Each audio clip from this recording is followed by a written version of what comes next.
నమస్తే, నా పేరు శివాజీ.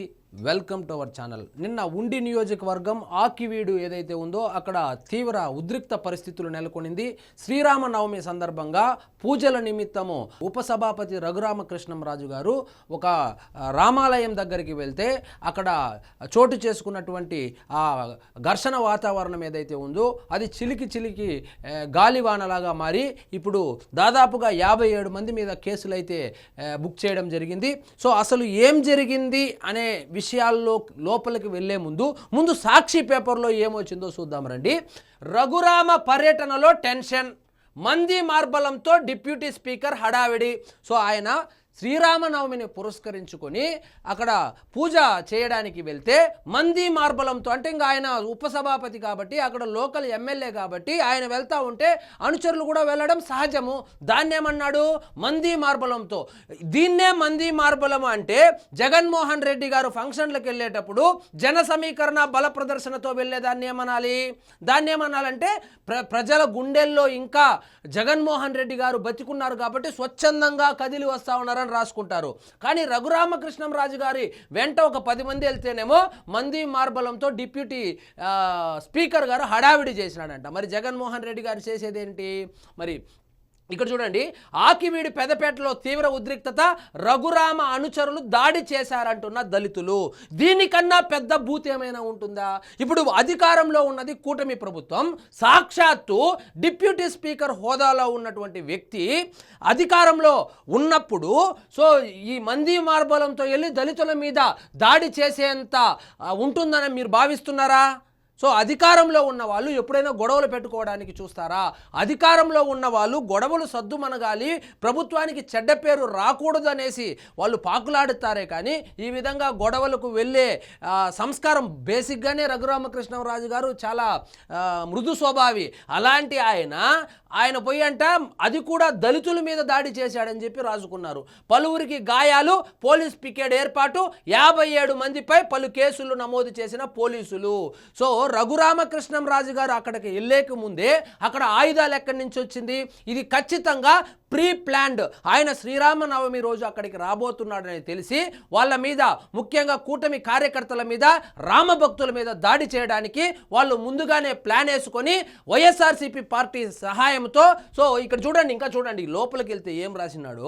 పశ్చిమ గోదావరి జిల్లా ఆకివీడిలో పెదపేటలో ఉపసభాపతి రఘురామకృష్ణంరాజు పర్యటనలో ఉద్రిక్త వాతావరణం ఏర్పడింది. డిప్యూటీ స్పీకర్ వెంట వచ్చిన కూటమి కార్యకర్తలు తమపై దాడి చేశారని స్థానికులు ఆందోళన చేశారు. రఘురామకృష్ణంరాజు గారు ఏం చెప్తున్నారంటే, వాళ్ళు మేము వెళ్ళేకి ముందే వాళ్ళే కొట్టేసుకొని మా మీద కేసులు పెట్టాలని చెప్పి చూశారని చెప్పి ఆయన చెప్తున్నారు. వీళ్ళు దాంట్లో రివర్స్గా రాశారు. ఈ గొడవ పేరుతో పలువురు స్థానికులను పోలీసులు అదుపులోకి తీసుకున్నారు. ఈ గొడవ చేస్తే అదుపులో తీసుకోకుండా ఏమన్నా జగన్మోహన్ రెడ్డి గారు చెప్పినట్లు సాల్వా వేసి సత్కారం ఏమన్నా చేస్తారా ఏంది? పోలీస్ స్టేషన్కు తీసుకెళ్లకుండా గుర్తు తెలియని ప్రాంతానికి తరలించారని వాళ్ళు పేర్కొన్నారు.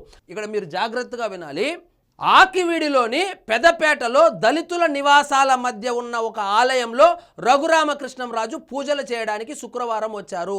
అంటే దళితులు నివాసం ఉన్న చోట రామాలయం ఉంటే తప్ప, అదే హిందువులు నివాసం ఉన్న చోట ఆ చర్చి మాత్రం కట్టుకోవచ్చు, ప్రతి ఆదివారము పూజలు చేసుకోవచ్చు. కానీ దళితులు నివాసం ఉన్న చోట దళితులు చాలామంది రాముని కూడా పూజిస్తారు.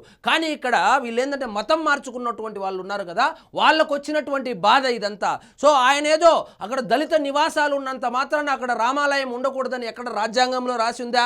లేదు కదా. మరి అక్కడ గుడి ఉంది, గుడి కడతానని ఆయన మాట ఇచ్చాడు. ఆల్రెడీ 2 సార్లు వెళ్ళి వచ్చాడు. నిన్న శ్రీరామనవమి కాబట్టి వెళ్ళి అక్కడ పూజలు జరిపి వస్తే దళిత నివాసాల మధ్య పూజలు చేయకూడదనేటువంటి కోణంలో నిన్న గొడవ జరగడం జరిగింది. ఆయన వెంట పెద్ద ఎత్తున కార్యకర్తలు రావడం, వారంతా ఏదో దాడికి వచ్చినట్లు హడావిడి చేయడం, ఆ ప్రాంతంలోని దళితులు నిరసన తెలియజేసేందుకు ప్రయత్నించడంతో ఘర్షణ వాతావరణం నెలకొనింది. అసలు నిరసన ఎందుకు తెలియజేయాలి? ఆయన వచ్చాడు, ఆయనేం గొడవకు రాలేదు కదా. అక్కడ రాముల వారి విగ్రహం ఉంది, పూజ చేసి వెళ్ళిపోతానని వచ్చాడు. అసలు నిరసన తెలియజేయవలసినటువంటి అవసరం ఏమొచ్చింది? సమాధానం ఉండదు. డిప్యూటీ స్పీకర్ మంది మార్బలంతో హడావిడి. ఈయన చేస్తేనేమో హడావిడి, జగన్మోహన్ రెడ్డి గారు చేస్తేనేమో జనం గుండెల్లో జగన్మోహన్ రెడ్డి ఉన్నారని రాసుకుంటారు. సో ఇప్పుడు వాస్తవంగా ఏం జరిగిందో చూద్దాం రండి. ఆకివీడిలో ఉద్రిక్తత, సో శ్రీరామనవమి సందర్భంగా పశ్చిమ గోదావరి జిల్లా ఆకివీడిలోని పెదపేట ప్రాంతంలో ఉద్రిక్తత తలెత్తింది. కూటమి నాయకులు రామభక్తులపై కొందరు స్థానికులు దాడి చేయడంతో పరిస్థితి ఆందోళనకరంగా మారింది. వాస్తవంగా జరిగిందేంది? రఘురామకృష్ణంరాజు గారు వెంట వెళ్ళినటువంటి కూటమి కార్యకర్తల మీద అక్కడ స్థానికంగా దళితులుగా చలామణి అవుతున్నటువంటి వాళ్ళు ఇంకా లోతుగా వెళ్తే అసలు వాళ్ళు స్థానికులే కాదంట. ఇప్పుడు విచారణలో 57 మంది మీద కేసులు పెట్టి అరెస్ట్ చేశారు కదా, ఇప్పుడు అన్ని బయటకు వస్తుంది. సీసీ కెమెరాలో ఫుటేజ్లు కూడా తీసుకొని వచ్చారు. సో మీకు ఆయన పూజ చేస్తే వచ్చినటువంటి నష్టమేముంది, కష్టమేముంది?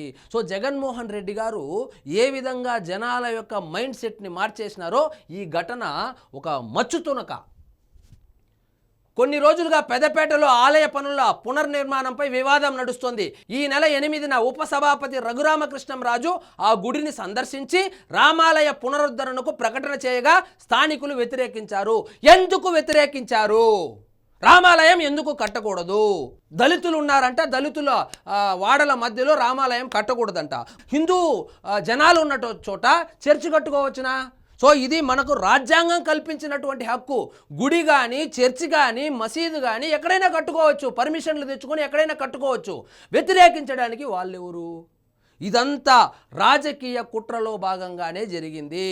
రాష్ట్రంలో శాంతి భద్రతలకు విఘాతం కల్పించాలి, అభివృద్ధిని అడ్డుకోవాలి, కులాల మధ్య గొడవ పెట్టాలి, ఇప్పుడు కొత్తగా మతాల మధ్య గొడవ పెట్టాలి. ఆ మతాల మధ్య, కులాల మధ్య పెట్టినటువంటి గొడవలో వచ్చేటువంటి ఆ నిప్పుతో రాజకీయాలు చేసుకోవాలనేటువంటి ఒక దురుద్దేశంతో జరిగిందే కానీ ఇదేదో దళితులు స్వచ్ఛందంగా వచ్చి ఇక్కడ గుడి, దళితులు కూడా ముఖ్యంగా ఆంధ్రప్రదేశ్లో ఈ గజ్జి లేనేలేదు. ఈ గజ్జిని వాంటెడ్గా రాజకీయాల కోసం, స్వలాభాల కోసం ఈ వైఎస్ఆర్సీపీ నాయకులు వెనక ఉండి నడిపిస్తూ ఉండేటువంటి వ్యవహారం ఇది. ఇక్కడ చూడండి, కూటమి నాయకులు రామభక్తులపై కొందరు స్థానికులు దాడి చేయడంతో పరిస్థితి ఆందోళనకరంగా మారింది. కొన్ని రోజులుగా పెదపేటలో ఆలయ పనుల పునర్నిర్మాణంపై వివాదం నడుస్తుంది. ఈ నెల 8న ఉపసభాపతి రఘురామకృష్ణంరాజు ఆ గుడిని సందర్శించి రామాలయ పునరుద్ధరణకు ప్రకటన చేశాడు. అన్ని జరిగిపోయింది, చేస్తానని కూడా చెప్పాడు. ఇక్కడ చూడండి, అసలు విషయం చూడండి. 10:40 రఘురామకృష్ణంరాజు అక్కడికి చేరుకున్నారు.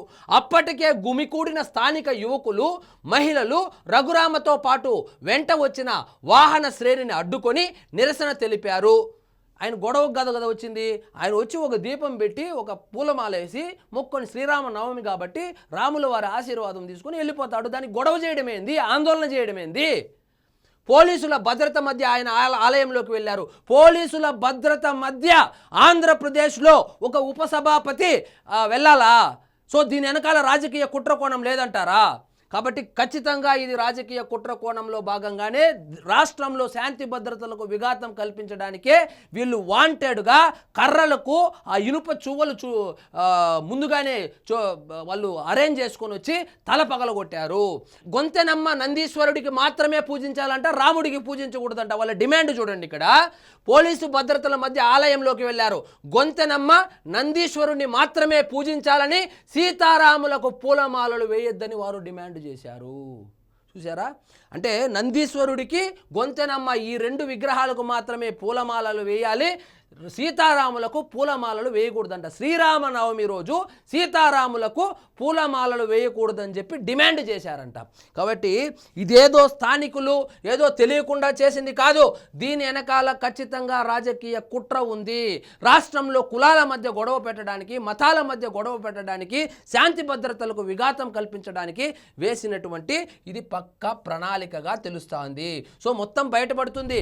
సో ఎప్పుడైతే తిరుమల తిరుపతి దేవస్థానానికి సంబంధించి లడ్డు కల్తీ వ్యవహారం బయటకు వచ్చిందో అప్పటి నుంచి వీళ్ళు మతాల మధ్య గొడవలు పెట్టడానికి పూనుకున్నారు. ఇప్పుడు ఆ 2 గొంతెనమ్మ నందీశ్వరునికి మాత్రమే మాలలు వేయాలనేటువంటి డిమాండ్ ఏది? అసలు మరి నందీశ్వరుడు ఆ కాలనీలో ఉండొచ్చా? దళితులు ఉన్నటువంటి కాలనీలలో నందీశ్వరుడు ఉండొచ్చంట, శ్రీరాముడు సీతమ్మ ఉండకూడదంట. ఇది ఎక్కడ న్యాయము? కాబట్టి ఆయన న్యాయంగానే వెళ్ళి నేను గుడి కట్టిస్తానన్నాడు. మీరు అవునన్నా కాదన్నా, ఒప్పుకున్నా ఒప్పుకోకపోయినా ఆయన మాట ఇచ్చాడు, గుడి అయితే కట్టిస్తాడు.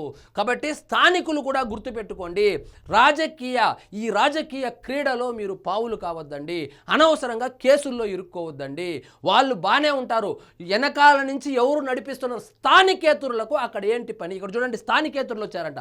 దాడిలో స్థానికేతరుల ప్రమేయం. పెదపేటలో దాడి వెనుక బయటి వ్యక్తుల ప్రమేయం ఉందని రఘురామకృష్ణంరాజు పేర్కొన్నారు. కొన్ని ఇళ్లల్లో రాత్రికి రాత్రి జెండాలు కత్తులు రావడం వెనుక కుట్ర దాగి ఉందన్నారు. దాడులు చేసిన వారిలో కొందరు వారికి వారే గాయపరుచుకొని నాటకీయంగా ఆసుపత్రికి వెళ్తున్నారని ఆరోపించారు. వీళ్ళే దాడి చేసి వాళ్లకు వాళ్ళే గాయపరుచుకొని వాళ్లకు వాళ్ళే హాస్పిటల్లో చేరి, అంటే ఇదేంటంటే ఎస్సీ ఎస్టీ అట్రాసిటీ కేసు పెట్టాలా? ఇప్పుడు అర్జెంటుగా రఘురామకృష్ణంరాజు గారి మీద ఎస్సీ ఎస్టీ అట్రాసిటీ కేసు పెట్టాలని చెప్పి వాళ్ళు ఈ దాడి వాళ్ళ మీద వాళ్ళే దాడి చేసుకొని ఈ నాటకానికైతే తెరతీశారు. సో మొత్తానికి దయచేసి అక్కడ ఉన్నటువంటి దళితులు కావచ్చు, రాష్ట్ర వ్యాప్తంగా ఉన్నటువంటి దళితులు కావచ్చు, దయచేసి వైఎస్ఆర్సీపీ ట్రాప్లో పడద్దండి. వాళ్ళు కులాల మధ్య గొడవలు ట్రై చేస్తూ ఉన్నారు. పాస్టర్ ప్రవీణ్ చనిపోయినప్పుడు మనం చూసాం, దాన్ని 2 మతాల మధ్య గొడవలు పెట్టాలని చెప్పి చూశారు, ఫెయిల్ అయ్యారు. సో వీళ్ళు ఇప్పుడు ఎలాగూ కూటమి ప్రభుత్వాన్ని ఓడించాలంటే ఏదో ఒక ఇది కావాలి, ఒక కారణం కావాలి. కాబట్టి ఇప్పుడు వాళ్ళు ఎంచుకున్నటువంటి ఆ పాత్ ఏదైతే ఉందో అది 2 కులాల మధ్య 2 మతాల మధ్య గొడవలు పెట్టేసి 2గా విడిపోతే ఒక వర్గానికి ప్రాతినిధ్యం వహించి వాళ్ళు ఓట్లు దండుకోవాలని చూస్తున్నారు. కాబట్టి దయచేసి ఎవరు ఈ వైఎస్ఆర్సీపీ వాళ్ళు ట్రాప్లో పడద్దండి. సో ఇదండి ఈరోజు మన టాపిక్. మీకు ఈ వీడియో నచ్చినట్లయితే లైక్ చేయండి, షేర్ చేయండి, ఛానల్ మాత్రం సబ్స్క్రైబ్ చేసుకోవడం మర్చిపోవద్దు.